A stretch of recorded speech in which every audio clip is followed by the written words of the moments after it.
Tapos hindi ko po talaga akalain na babalik pa ako.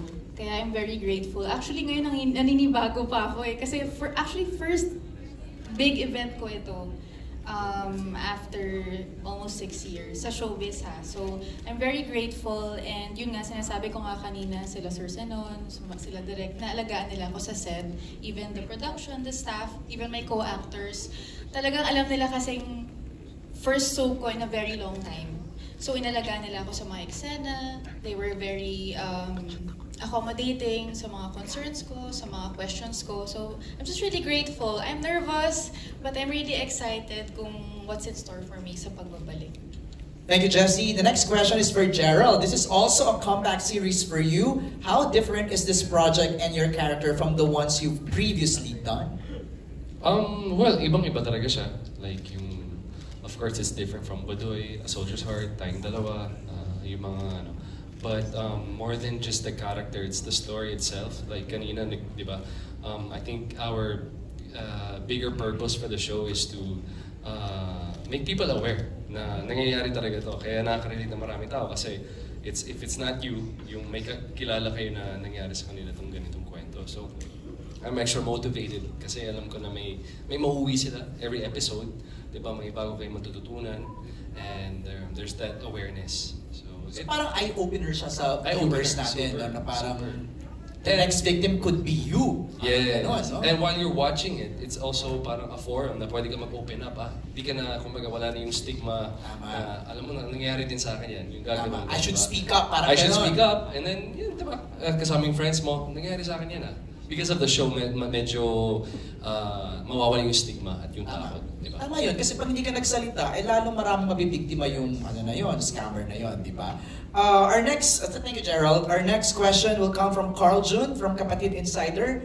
Carl Jun, are you here? You'll ask your question, go ahead. It's working. Low, ayun, magana. So, question for Direk.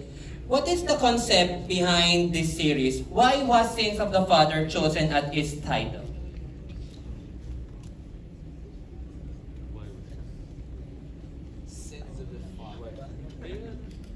Well, Sins of the Father, no? From what we've seen, the story revolves around yung mga bagay or yung mga decisions or yung past ni Gerald, which starts from Mike Trinidad, and how yung mga ginawa ni Mike affects si Samuel, even though, alam mo yun, hindi na sila together.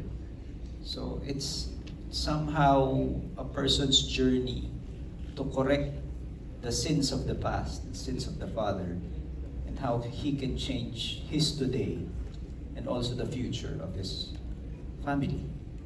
Actually, yun nga yung question doon can you actually change, di ba, the sins of the father or hindi? Di ba, parang may ganun po, mapapaisip ka rin kung kaya ba di ba? I mean, that's really yung biggest question doon and yun yung mapapanood nyo dito sa show na to. Like I said kanina, patikim pa lang to. Di natin alam kung anong mangyayari pa sa journey ni Samuel and even the other characters. Right. Kung maayos ba niya yung pangalan niya na Trinidad, masasolve ba niya yung crypto wallet. Right. So, ang dami pang dapat abangan. Carlton, your second question? Yes. For the next question will be Gerald Anderson. Pwede rin ibang cast na rin sumagot. It's for question for all. Ano yung pinakagusto nilang matutunan ng audience about this series? Okay, so partly kanina nasabi na to, no? Baka meron lang iba kayong gustong idagdag from our Si Seth. Seth. Ako po, ang gusto ko... Pinolunteer na rin siya. Ako talaga, sa makatotohanan na lang. Bawasan ng pagkahilig sa easy money. Yes. Pagkahilig sa instant money. So yun, bilang sa Gency po, napapansin ko na marami na rin nahihikayat sa malaking panalo, konting taya, ganyan, magganito. So, maliit na pasok ng pera sa investment, malaki ang balik. So, parang imposible naman na gano'n sa mundong to na hindi sana lahat ng tao nagganon na lang. Di ba? So, mag-ingat lang po sa gano'n, bawasan at mas maging matalino po. Good one, Seth. JC, Kuya Pip, meron kayong gustong idagdag? Oo nga, may ano Islang press ko. I know. JC, JC, go ahead. Kasi kasi nakikinig lang kami sa mga sinasabi niyo dahil binabalak namin ni JC na kami na yung mangi-scam talaga. Para mas mabilis kumita. Pinagpaplanuhan na nila. Para mas madaling kumita pagkain kami yung manloloko. Kesa kami yung maloko. JC, what do you think? Will the audience learn? You want the audience to learn? Yes, first and foremost, lahat dapat matuto mag-research about it and kailangan, kasi napaka-vague pag sinabing, kailangan mag-ingat kayo sa pag-invest. Pero ano ba yung pag-iingatan mo sa pag-invest? Like, halimbawa kung nasa bangko ka ba o mga nasa insurance ba, like, paano mo matututunan, aralin kung ano yung mga nandun. So, we have financial experts naman. And for sure, yung mga family members natin, meron tayong kahit isa dyan na marunong sa finance, na matutulungan tayo pagdating sa pag-invest. And alam mo, yun lang yung masasabi ko, if it's too good to be true, hindi talaga. Hindi pwede. Hindi totoo. There's no such thing as like 10% yield. Parang ganon. Kikita ka 5% yield, parang 50 times larger ka sa bangko. Parang, 'di ba, ang hirap paniwalaan, lalo na if your money is hard earned and talagang pinagtrabahuan mo, binigay mo yung buong buhay mo sa trabaho mo, tapos alam mo yun, mapupunta lang sa ganun klaseng investment, 'di ba? So, alam mo, kailangan talaga aralin. Yun siguro yung I think kulang sa generation natin ngayon, like yung the lack of information, and then kung paano natin matuturuan yung karamihan na matuto sa ganitong klaseng mga usapan. Right. May mga legit investments kasi naman talaga. MJ, sabihin ko lang po, correct. Nagbibiro lang ako, baka mag-isip din kayong gumawa ng ganung scam. Huwag. Dahil kakapahamak nyo lang mo talaga yun. That's true. Mapapahamak kayo pagka ganun. That's true. As I was saying, may mga legit naman talaga na investments. It's just that, I have a feeling this series will help our viewers decipher ano ba dito yung totoo at ano dito yung fake at scam lang. So I think that's a good one. Carl Jun, maraming salamat for your question. The next set of questions will come from Reggie Bonoan. Reggie is here from Bandera. First question is for Gerald Anderson.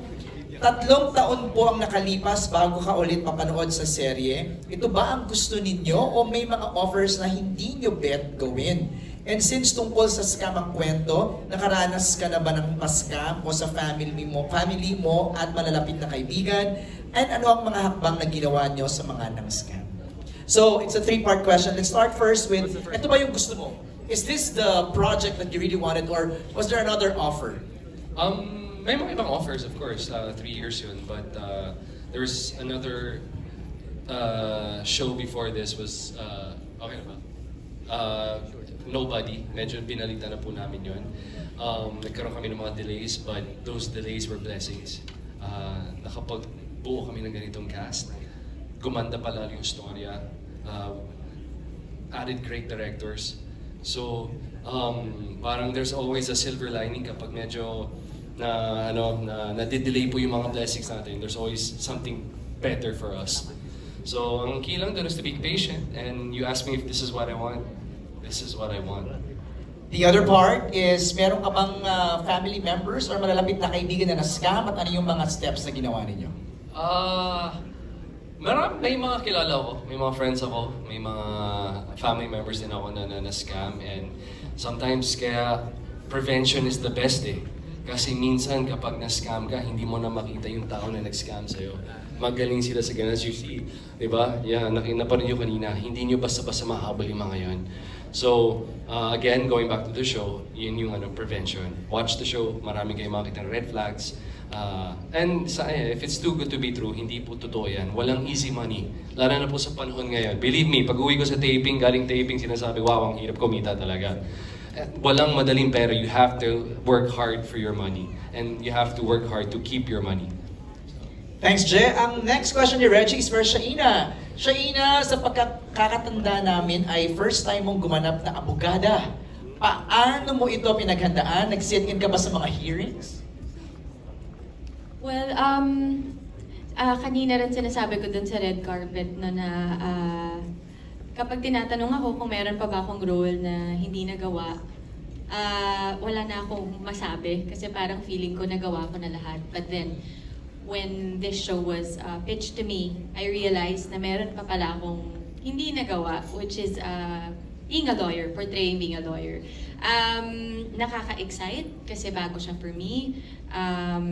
And also, it's my reunion project with Je and with most of them. But also, it's my first time working with Direk Pijoy, but sa mga hindi po nakakaalam, Direk FM was my director in Marinela when I was 7, 8.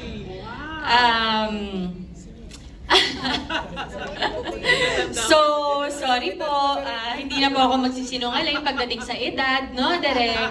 Hindi po, kasi yung mga nagmarka sa akin na mga shows, which was Marinela, when I was a very young girl, and then Lobo, when I was 18, which was a very mature role na for me. And now at 35, I get to work with him again. So, I said yes to the show because of the fact din na makaka-collaborate ko siya ulit. At syempre marami nang nagbago sa amin, nagbago na ako bilang tao, siya rin. So it's really nice to collaborate now. Ngayon, masasabi ko bago lahat for me. Paano mo daw pinaghandaan? Did you have to sit in sa mga hearings? No naman, but syempre growing up nanonood tayo ng mga series, ng mga movies, diba? And marami rin tayong mga kaibigan na lawyers. That's right. But it's actually very challenging kasi may mga terminologies, diba? And syempre, parang matter of fact, di mo sasabihin yung linya mo, hindi ka masyado hindi ka tentative o kaya hindi ka parang mag-iisip bago mo sabihin yung statement. So meron siyang rhythm. So medyo, isa rin siyang malaking challenge for me. Saka may body language yung mga lawyers eh. Diba? Yes, meron silang siguro confidence. Yes. Meron silang ganung dating. Ikaw ba naman may blue diamond? May confidence ka ba? Diba? Kung magsuot ng diamond kayo sa media conference eh, diba? Thank you, Shaina. Next question is for Lot. Thank you, Reggie. Sa question of